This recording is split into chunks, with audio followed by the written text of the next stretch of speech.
But Melissa, you're going to tell us a little bit about builder messaging. Yes, and how to get people's attention and start to sell some of this value. I know. Well, it's kind of a layup because everybody kind of already hit on that. And I'm like, at this point, like sitting there, like redesigning my 25-year-old home. And then I'm thinking, oh, I should just buy new. You should. All the new features. You should. Is there anybody out there that has a contract with them? We got Austin, to buy. We got to buy her here. Texas, Dennis. Yep. Dennis has some homes for you to buy. In Austin? All right. Okay. All right. Well, we're going to move it on. So, as you guys know, we just heard about all these amazing features and how new is better and it's awesome. And I can tell you, even from a BDX perspective, we know when people shop in Google, New Homes Austin or New Homes Phoenix, they come to us. The only thing they're interested in is new. And they come in actually knowing that new is better, new is going to be more expensive, and there's all these great features. So it's kind of a layup for us, but sometimes we don't actually quite hit the mark. So we're going to start by understanding the journey. So this is a very complicated buyer journey, and you can see those little yellow flags, and that's where people fall out of the new home process. And sometimes they fall out because, while we kind of talk about used homes being inferior, you can see what you're going to get. You can see it's a 2-car garage. You can see that the carpet's the way it is. You can see the kitchen needs to be remodeled. You kind of know what you're getting.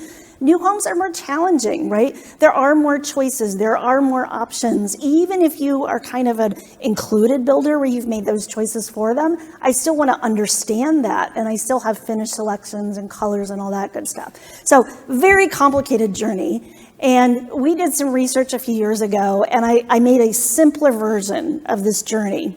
And what's really fascinating, when we studied people that were shopping used, people that were shopping new, people that were kind of, open to whatever, as they went through this journey, it's somewhat similar. New is a little bit more complex, but this emotional roller coaster, and you guys know this, you live it every day, day in, day out. It's a very emotional experience.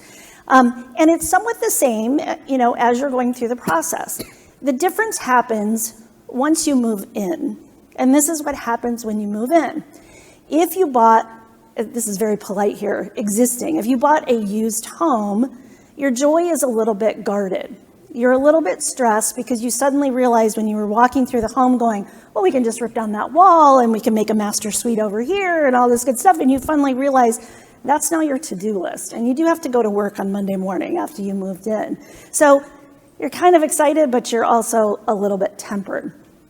And if you compare that when you bought your new home, it's really joyous. And we studied this. It was a very different experience when people moved in because it's done. And anything you're going to do on your to-do list is just going to make it prettier. Yes, maybe you want to order blinds. Yep, maybe you have some other things that you want to do from furnishings and things like that. But it's fun. It's not drudgery. It's not finding a contractor that's going to live with you for 6 months and rip your house apart and maybe rip you off. All that anxiety. And so we call this something really interesting. We call it the joy gap. Now, the problem is, if we fail in our process and somebody's looking at new and they're looking at used and we fail to convert them to a new home buyer, once they've done this, it's too late. They're not going to turn around and go, well, that was really stupid. I wish I'd bought that new home. I think I'm going to sell this and go buy the new home. Too late. We lost them. We lost them as an industry. Way too late. So the challenge is, how do we back up through the process and really reinforce a lot of what they know when they come in and really help them understand what they're getting into? So you want the consumer to realize the mistake they're going to make before they make it. Exactly. And that is sales. That's marketing and sales. And here's what's really not helped us is HGTV, right? You sit there and go, okay, I'm going to buy this fixer-upper. These 2 cute guys are going to come in and they're going to make it really beautiful. And in an hour, it's all done. Oh my God. And they like the heavens part and the house is amazing. So we really believe that. And millennials especially believe that. They don't really understand what's involved in a redo or a renovation, so they don't understand it. And again, it's too late. So these people have really not helped us, although we're all kind of junkies and we do watch it because it is hunky guys, so that's kind of cool. The other thing that has not helped us, and this is when we say resale.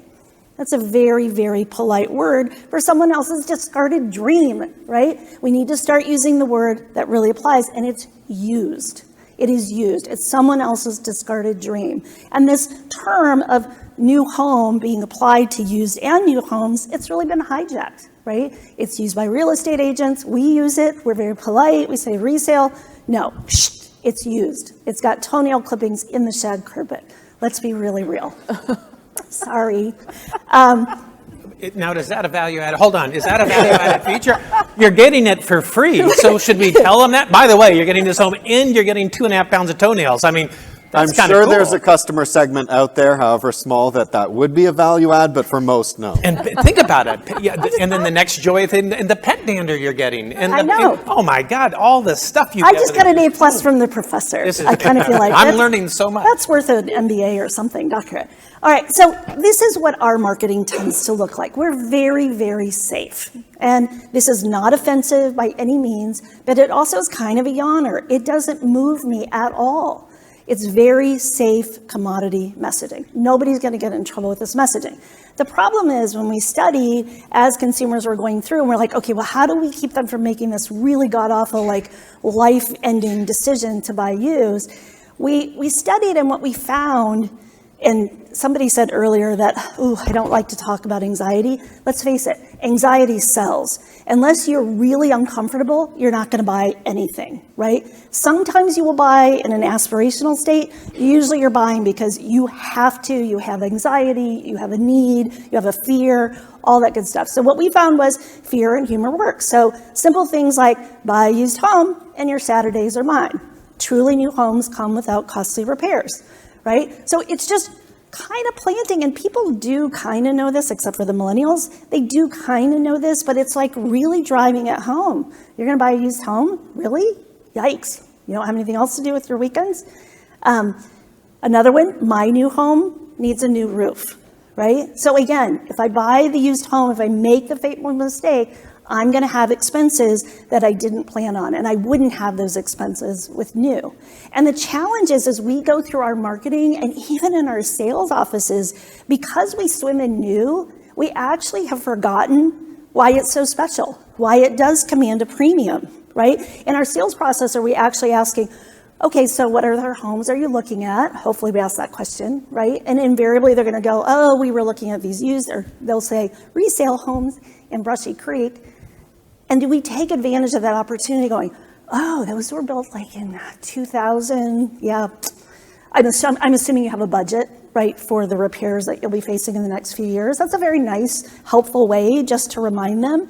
But I'm not sure that we do that. As I go out and listen to our salespeople, I don't hear that conversation. They kind of go, ooh, they're looking at something else. They're looking at competition. Well, it's sales. Of course they are. They're going to look at more than one home. So we also created some videos. And what we did with all of these ads and these videos is we placed them in front of people that were kind of indifferent, and they were looking at new and used, and we tried to figure out, can we get them to lean over to the new side, or they were just looking at used, can we get them to search on new? And we actually could change their behavior. So I'm just gonna just show you a few examples. George, what can I get you today? Scott, well, I'll tell you.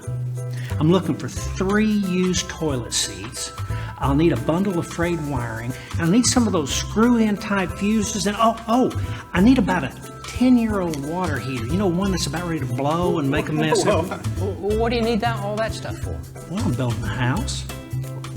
What do you need that old stuff if you're building a house?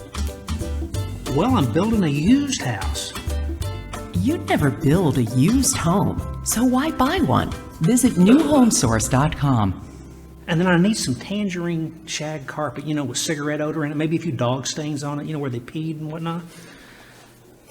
So again, we would show these videos to people that were kind of indifferent or weren't considering new. They go and search on new, right? Because you're kind of hitting them in the face and they're not surprised, but they kind of are. They just hadn't thought through, why am I going to go buy somebody else's stuff? It's a lot with a bunch of used parts on it is what it is, and it's a used home.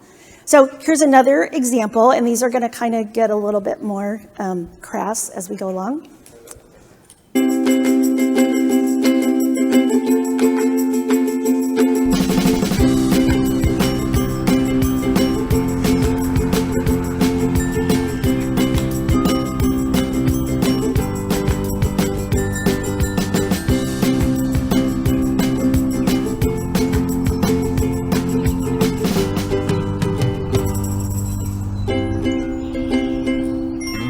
So there you go. Start fresh. Right? Buy new. But are we delivering that message? Because again, they've come in to see us. Are we talking to them about what else are they looking at and helping them understand that before they make that fateful decision? Because that sign is not out in front of that used home, but that is the reality.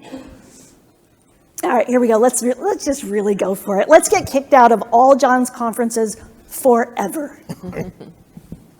Used homes come with a view.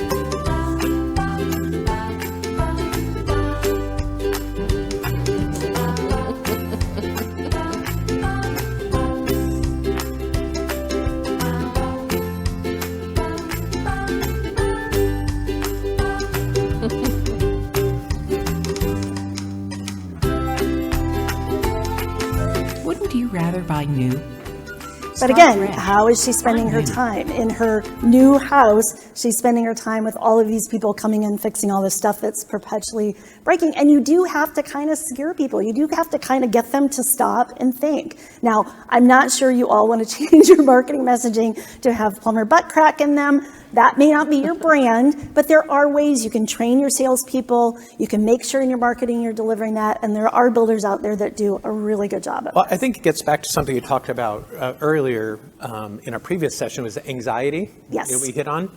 And there's known anxiety and there's obscured and hidden anxiety. And the problem with the new home process is it faces us with an obvious anxiety.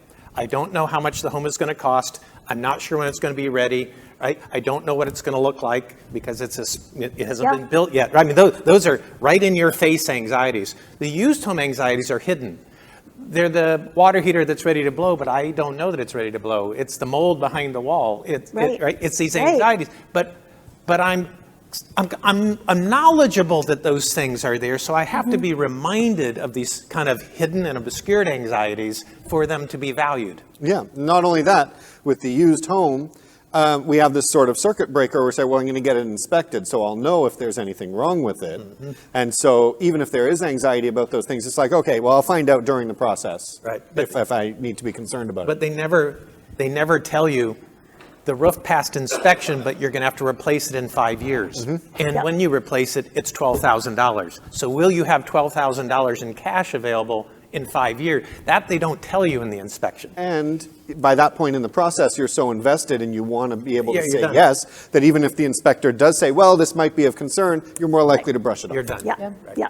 So it is about that anxiety of new. And to Tim's point, we can address the anxiety of the unknowns of new with all of our virtual reality and our tours and our online design centers and all this amazing content. We can do it. And that actually is inspirational. That's really exciting. So I'm going to wrap it up here. We have kind of what we call a new home bill of rights. And it's all the things of why you buy new. And I would, I'm happy to send this to you guys, but it's really about why is new, not any specific builder, but as an industry. And it kind of goes through that. And I think, to sum it up, we have to meet our customers where they are with our marketing messaging and our sales dialogue. We have to know they already believe certain things about new homes. So we actually get a little bit of a layup, but we have to reinforce it. We have to remind them. We have to address their fears about new. And again, to Tim's point, the anxiety, drop the commodity messaging, the puppies and the kittens and the kids and all that good stuff. Use marketing dollars to really make an impact. Be aggressive, double down on the enemy of used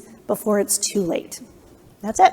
Well, thank you, Melissa. I have two things I think every builder should have to help with this. And the first is in your sales presentation, everybody obviously should ask, are you also looking at used homes? Do not say, are you looking at the resale market? That just increases the value of the product. Are you looking at the used home market? If they are, then you should pull out your 21-point checklist that says, here's a 21-point checklist then that you should have to compare new to used. And it brings up all of these issues, and it's something then that they can then take around. The other thing that you need is the same thing for flipped homes.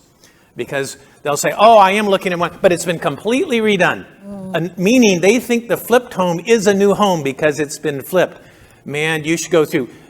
Do you have building permits approved for all of those changes? Do you get the actual blueprints for those changes? Do you have the trades? Is it warranted? Right? I mean, there are so many things you should be asking if they're buying a flipped home. And again, it places doubt and it provides value that, oh yeah, I get blueprints. I know who built it. I get a warranty that comes along with it. I get all of these things that really are valuable to me, and I should be willing to pay more. If you don't have those in your sales center, ready to hand the people, to be able to explain that value and plant those seeds of doubt in their head about the used home or the flipped home, then you need to get on that, because those are easy. And arm the sales team. I mean, you can come up with, for your market, for this size home, this is how much a roof is going to be. This is when the HVAC is going to go. You can train your salespeople and even give them a cheat sheet so that when somebody comes in and says, yeah, I was looking at resale, and they go, oh my God, this is a used home shopper. I got them. I know how to do this, right? Give them the confidence and arm with the data. Because if they're in your shop,